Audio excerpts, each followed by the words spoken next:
Magandang umaga. Good morning, everyone. Yes. Sir, kunin lang po namin yung reactions niyo regarding Yung? reactions niyo, sir, regarding sa allegation po ni former President Duterte regarding sa blank item. He's lying. He's a president. He knows that you cannot pass a GAA without with a blank. He's lying.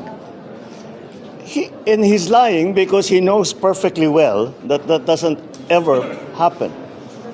Sa kasaysayan ng buong Pilipinas, hindi pinapayagan na magkaroon ng item ang GAA nang hindi nakalagay kung ano yung project at saka ano yung gastos, ano yung pondo.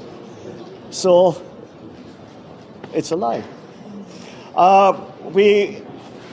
I was watching the news earlier today and people were saying, it's 4,000 pages. Paano namin ibubusisiin yan?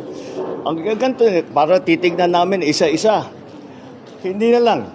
Meron namang kopya that's available on the website of DBM. Tignan ninyo, huwag na ninyong busisihin isa-isa.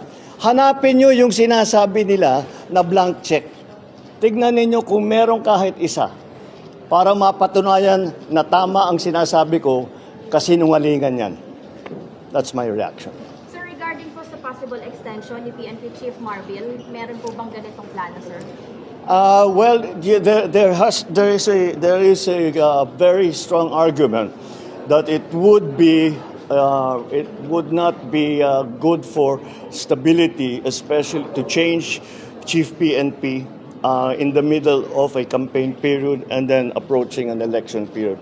So pinag-aaralan namin, but I think that is probably a very strong argument to keep him on, at the very least until after the elections. All right.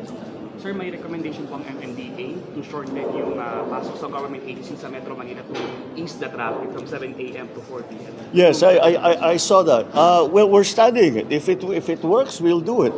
But we have to. It's not enough to talk to the traffic enforcers and the administrators of traffic that have made the suggestion. We also have to ask the commuting public kung practical para sa kanila.